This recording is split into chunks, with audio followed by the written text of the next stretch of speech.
Bonjour Jean-Paul. Donc la dernière fois que nous nous sommes rencontrés, nous avons évoqué ensemble les marguilliers. Donc j'aimerais que tu nous expliques qui c'était et quelles étaient leurs fonctions. D'accord, pas de souci pour expliquer leurs fonctions et qui ils étaient. Effectivement, tout le monde ne pouvait pas être marguillier.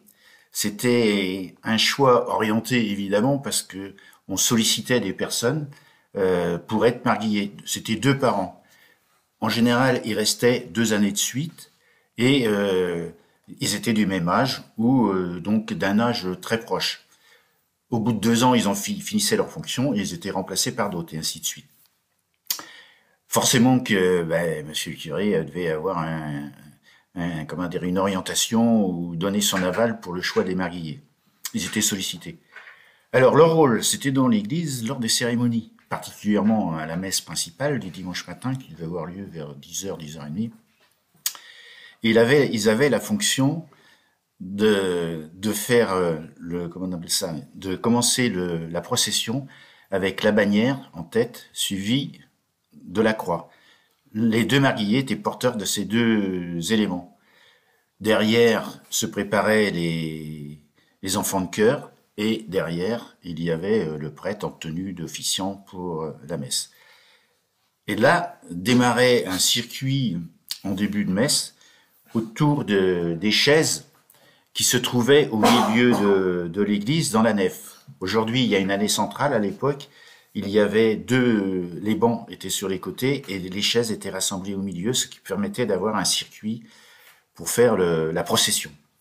Au cours de cette procession, le prêtre qui officiait derrière, en fait, faisait la bénédiction. Donc, comme quand j'étais enfant, je disais, mais pourquoi il nous mouille? En fait, il faisait une bénédiction et donc c'était préparer l'assemblée à la célébration. La deuxième fonction de ces marguilliers, c'était de faire la quête.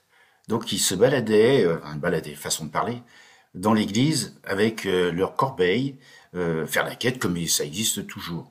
Mais il y avait une particularité qui m'amusait de rire, qui m'intriguait aussi à cette époque, hein, parce que bon, j'avais quelques années, je devais avoir 5, 6, 7 ans, bien sûr, c'était dans les années 54, 55.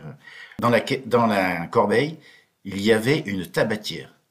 Alors une tabatière, c'est pas quelque chose de très important, 10, 12 centimètres, et à l'intérieur, il y avait du tabac à priser. Contre dans les bancs, un monsieur, comment on appelle ça, mettait sa pièce, il pouvait aussi saisir la tabatière, se mettre une once de tabac sur son poing et sniffer, comme d'autres sniffent aujourd'hui, mais d'autres Substance. d'autres substances. Voilà. Alors je ne sais pas s'ils avaient le même effet, mais en tout cas, c'était une particularité et une récompense pour ceux qui donnaient. Voilà le rôle des marguilliers dans l'église au moment des cérémonies. Eh bien merci Jean-Paul.